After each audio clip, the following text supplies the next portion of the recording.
ወወልድ ወመንፈስ ቅዱስ አሐዱ አምላክ አሜን።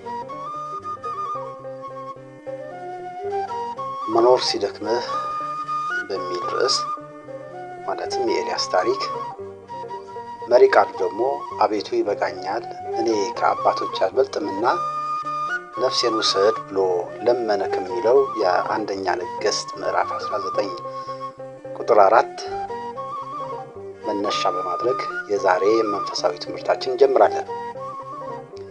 የተወዳጃችሁ የእግዚአብሔር ቤተሰቦች፣ ምድራዊ ሕይወት ጉዞው ረጅም፣ መንገዱም እሾህና ጋሬጣ የበዛበት ነው። አንዳንድ ጊዜ ተራራውን ወጥተን ድሉን ተቀዳጅተን በቃ አለፈልን ስንል ሌላ ያልተጠበቅነው ፈተና ማዕበል ይመጣና አቅማችን ይፈታተነዋል። በዚህ ሰዓት ጉልበታችን ይዝላል፣ መንፈሳችን ይደክማል፣ ዓይኖቻችን እንባ ያቀራሉ። ዛሬ የምንመለከተው ስለ ታላቁ ነቢይ ኤልያስ ነው። ኤልያስ ማን ነው? ሰማይን የዘጋ እሳትን ያዘነበ የጣዖት ካህናትን በካራሜል ተራራ ያሳፈረ ሕያው እግዚአብሔርን ብሎ ሲናገር ነገሥታት የሚንቀጠቀጡለት ኃይል ነቢይ ነው። ኃያል ነቢይ ነበር። ነገር ግን ከዚህ ሁሉ ታላቅ ድል በኋላ ንግሥት ኤልሳቤጥ መልእክት ላከችበት። ነገ በዚህ ሰዓት ነፍስን እንደነሱ አደርጋታለሁ አለችው። ኤልያስ ይህንን ሲሰማ ሸሸ። የካራሜልን ድል ትቶ የእግዚአብሔርን ኃይል ዘንግቶ ወደ በረሃ ሸሸ። ሰውነቱ ደከመ፣ መንፈሱም ዛለ። ከአንድ ዛፍ ክትክት ስር ተቀምጦ መኖር ሰለቸኝ፣ ይበቃኛል፣ እኔ ከአባቶች አልበልጥምና ውሰደኝ አለ። ውሰደኝ። ይህ የኤልያስ ጩኸት የብዙዎቻችን ጩኸት ነው።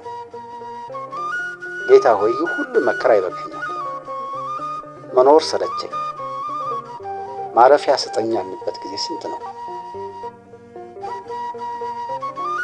እስኪ ይህንን የድካም ስሜትና የእግዚአብሔርን ፈውስ በጥልቀትና በስፋት መንፈሳዊ መነጽር አድርገን እንመርምረው። አንድ ስለ ልቦናዊ ትንታኔን እንየው። በሳይንሱ ሳይኮሎጂካል ፐርስፔክቲቭ ይሉታል። በዘመናዊ ስለ ልቦና ሳይንስ በርንአውት ሲንድሮም ይሉታል። ከፍተኛ የሥራ የስሜት መዛል የሚባል ከባድ የአእምሮ ሁኔታ አለ። ኤልያስ በካራሜል ተራራ ላይ ከፍተኛ የሆነ መንፈሳዊ አካላዊ ውጊያ አድርጎ ነበር።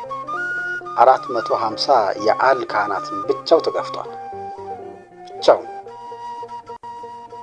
ሕዝቡን አስተምሯል። ሰማይን በጸሎት ከፍቷል።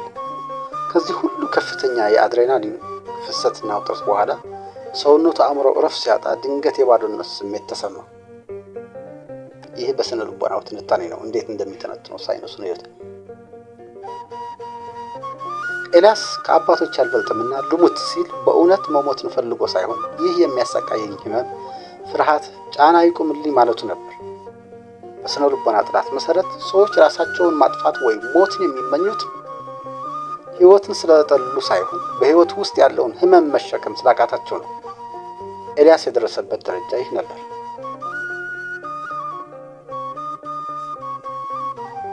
በዚህ ወቅት የሰው ልጅ አእምሮ ነገሮችን አጋኖ ያሳያል። ኤልያስ እኔ ብቻዬን ቀረሁ፣ ነፍሴም ሊወስዱ ይሻሉ አለ። ይህ በሳይንሱ ኮግኒቲቭ ዲስቶርሽን የተዛባ አመለካከት ይባላል። እውነታው እግዚአብሔር ላልሰገዱ 7000 ሰዎች አስቀርቻለሁ አለ። ስለ ልቦናዊ ድካም እውነታን ያዛባብናል። ብቻችንን እንድንሆን ማንንም እንደሌለ እግዚአብሔርም እንደተሆነ ያስመስላል። መድኃኒቱ ምንድን ነው? ኤልያስ በዛፍ ስር ተገኘ። በዛፍ ስርም ተኛ። እንቅልፍ ወሰደው። እግዚአብሔር መጀመሪያ የሰጠው መንፈሳዊ ትምህርት ሳይሆን አካላዊ እረፍት ነበር። አእምሮ ሲደክም፣ ሰውነት ሲዝል መንፈሳዊ ነገር አይገባንም። ስለዚህ እግዚአብሔር በመልአኩ አማካኝነት ቀስሶ አበላው፣ አጠጣው፣ እንደገና አስተኛው። የስነ ልቦና ፈውስ የሚጀምረው እረፍት በማድረግና የእግዚአብሔርን ለስላሳ ድምፅ በመስማት ነው። ኃይለኛው ንፋስ፣ የምድር መናወጥ፣ እሳት ኤልያስን አልፈወሰው።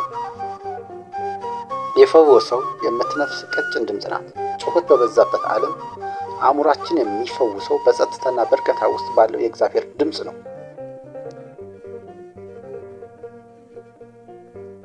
ሁለተኛ፣ ታሪካዊ ትንታኔ ሂስቶሪካል ፐርስፔክቲቭ ደግሞ እንመለከተው።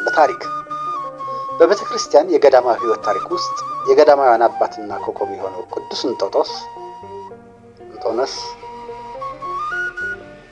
እናንሳ። ቅዱስ እንጦንስ ዓለምን ንቆ ንብረቱን በትኖ በበረሃ ውስጥ ለብዙ ዘመናት ሲጋደል ዲያብሎስ በተለያዩ መንገድ ይፈትነው ነበር። አንድ ወቅት ላይ ግን ጦርነቱ ከውጭ ሳይሆን ከውስጥ መጣ። ከፍተኛ የመሰልቸት መንፈስ ወደቀበት። ይህ መንፈስ ምን ዋጋ አለው? በረሃ ውስጥ ብቻዬን ምን እሰራለሁ? ይህ ሁሉ ትግል ለምንድን ነው? የሚል ከባድ የድካም ስሜት አመጣበት። ጸሎቱን አልሆንለት አለ። ዝምታው አስጨነቀው። መዝሙሩ ጠፋበት። ቅዱስ እንጦንስ ወደ ሰማይ ቀና ብሎ ጌታ ሆይ መዳን እፈልጋለሁ፣ ነገር ግን ሐሳቤ አልተወኝ አለ። ይህ መሰልቸት እንዴት ላሸንፍ? ምንስ ላድርግ ብሎ በምሬት ጮኸ። በዛን ጊዜ አንድ መልአክ በሰው ተመስሎ ተገለጠለት። መልአኩ ተቀምጦ በዘንባባ ቅጠል ቅርንጫፍ ይሰራ ነበር። ከጥቂት ቆይታ በኋላ ደግሞ ተነስቶ እጅን ዘርግቶ ይጸልይ ነበር። እንደገና ተመልሶ ይሰራ ነበር። መልአኩም ወደ እንጦንስ ዞሮ እንጦንስ ሆይ እንደዚህ አድርግ ትድናለህ አለው። እንጦንስ ሆይ እንደዚህ አድርግ ትድናለህ አለው። ይህ ታሪክ ለዘመናት ለክርስቲያኖች ትልቅ መጽናናት ሆኖ ኖሯል። ታሪክ የሚያስተምረን መንፈሳዊ ሕይወት ሲደክምና መኖር ሲከብደን ተአምር መጠበቅ ብቻ ሳይሆን ጸልይና ስራ የሚለውን መርህ መከተል እንዳለብን ነው። እጃችንን በስራ ልባችንን በጸሎት በማፈራረቅ ሕይወትን ማደስ እንችላለን። መሰልቸት የሚሸፈነው በመተኛት ወይም በተስፋ መቁረጥ ሳይሆን በትንሽ የለውጥ እንቅስቃሴ ወይም አክሽን ነው። አክሽን እንደሚሉት ነው በሰነድ ቋንቋ በትንሽ የለውጥ እንቅስቃሴ ነው። ቅዱስ እንጦንስ ስራውና ጸሎቱ በማፈራረቅ የድብርትን መንፈስ አሸነፈ፣ ለዓለምም ብርሃን ሆነ። ዛሬ ለእኛ የሚነግረን ተነስና ትንሽ ነገር ስራ፣ ትንሽ ነገር ጸልይ፣ ለውጥ ይመጣል ነው።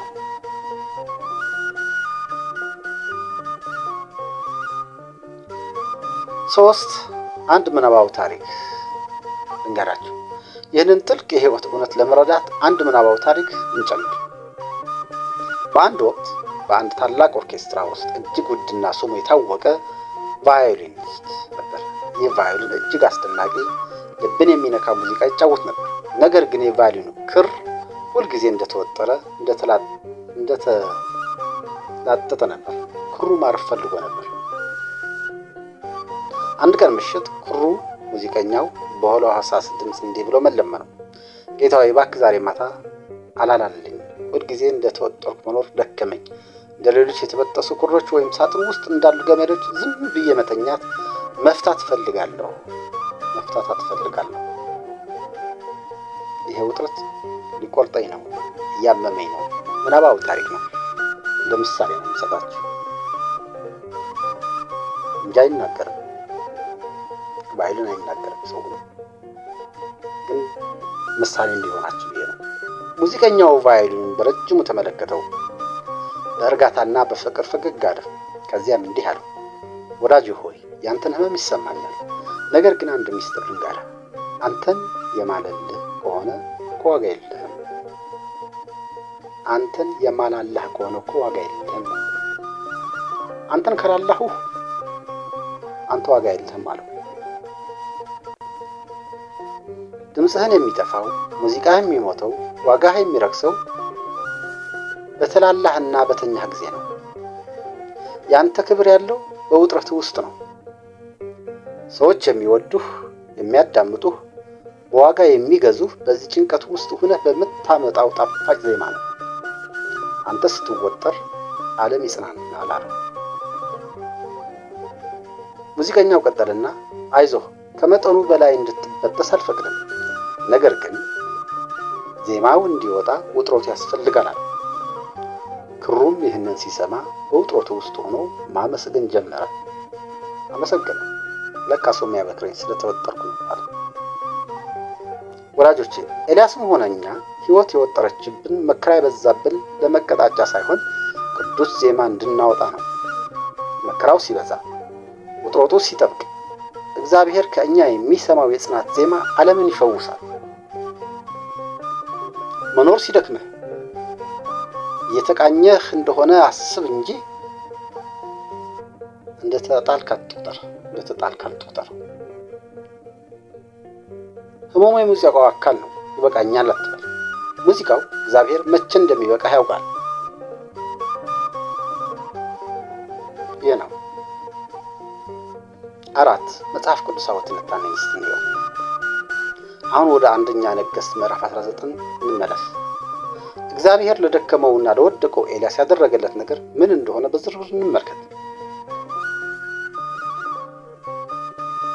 እግዚአብሔር ለደከመ ሰው የሚሰጠው ክሊኒካልና መንፈሳዊ ሕክምና እጅግ አስደናቂ ነው። መልአኩ ላከለት።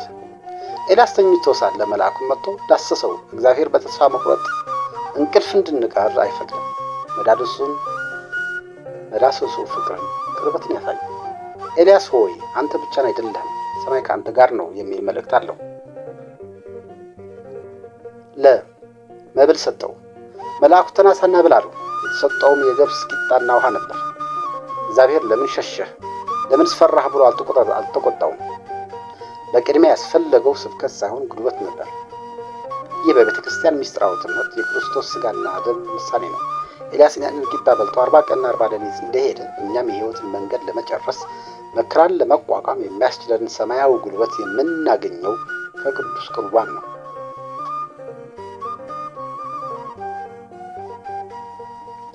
መንገዱ ሩቅ ነው። መልአኩ የምትሄድበት መንገድ ሩቅ ነውና ብላ አለው። ይህ አረፍተ ነገር የሕይወትን እውነታ ይነግረናል። የክርስትና ጉዞ የአንድ ቀን ሽርሽር አይደለም፣ ማራቶን ነው። መንገዱ ሩቅ ነው። ፈተናው ብዙ ነው። መኖር ሲደክመን ጉልበታችን የሚያልቀው በራሳችን አቅም፣ በራሳችን ስንቅ፣ ገንዘባችን፣ በእውቀታችን ስንጓዝ ነው። እኔ እችለዋለሁ ስንል እንደክማለን። ነገር ግን ያንን እግዚአብሔር የሰጠውን ስንቅ ስንይዝ የሆሬብ ተራራ የእግዚአብሔርን ተራራ ድረስ መውጣት እንችላለን።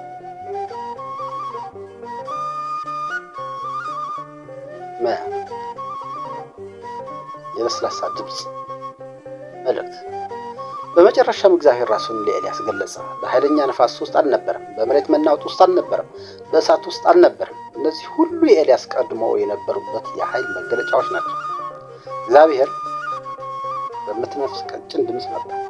ይህ የሚያሳየን እግዚአብሔር በመከራ ውስጥ ለሚገኙ ሰዎች የሚናገረው በፍቅር በእርጋታና በሽክሽክታ መሆኑን ነው። መኖር ሲደክመን እግዚአብሔር አጠገባችን ሆኖ ልጄ ሆይ አይዞህ ይለናል።